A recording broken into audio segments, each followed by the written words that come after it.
And of course, it's not just sports programs closing, but schools as well. Here in New York City, 2 more public schools joined the more than 1,500 K-12 schools across the country that have or plan to shut down due to this virus. And that poses a big problem, not only for many other factors, but for families who rely on free or discounted school meals for their children. Celebrity chef and owner of Crafted Hospitality, Tom Colicchio, is here with more on that. Tom, thanks for being here. This is such an interesting angle that a lot of people probably don't think about. But I find it interesting that you were scheduled to speak at South by Southwest about universal access to school lunches. The event gets canceled because of this virus, but this virus seems to have made this issue even more important. Right, yeah, that panel discussion with Food Court was really about just the quality of lunches and sort of looking at you know, how do you get more nourishment into school lunches. This is a whole different issue. Currently, there are 30 million children that use our public school lunch system. 22 million are on free or reduced lunch.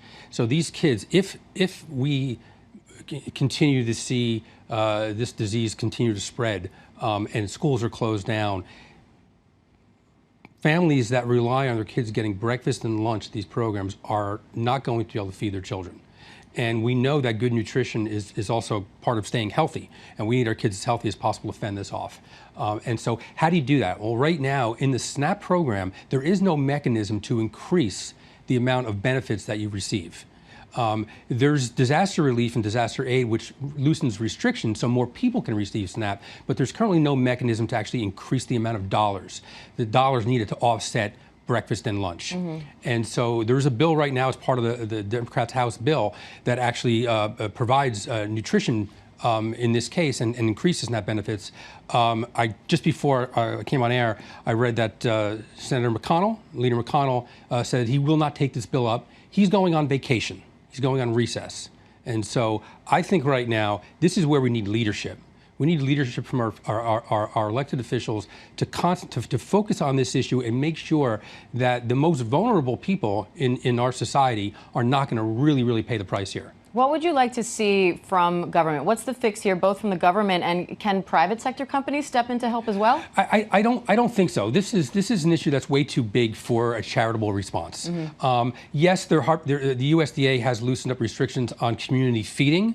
That's great, but until the outbreak is so great that, number one, volunteers won't be able to go there. Plus, we're trying to avoid keeping people in areas where there's a lot of people. And so these community feeding centers where there could be thousands of people, it's not the best way to go about this. People need money so they can go shopping, and they need money in their accounts so they can actually get ahead of this. They can stock their shelves and get ready for what's about to come.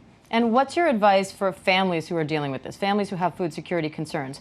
Is there anything they can do right now, or people around them that might want to help? What's your advice to them? I think my advice right now, and this is going to sound, kind of trite, but call your representative right now, tell him to pass this bill, get on the phone to Leader McConnell and tell him not to go on vacation. I mean, this is where citizens need to stand up and demand that their government respond and react.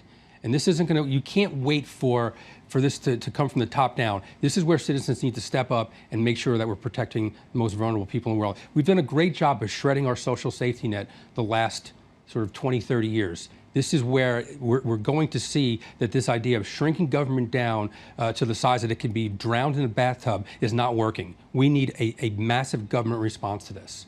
All right, Tom Colicchio, thanks for calling our attention to an issue a lot of people probably don't realize is happening. We appreciate it. Thank you.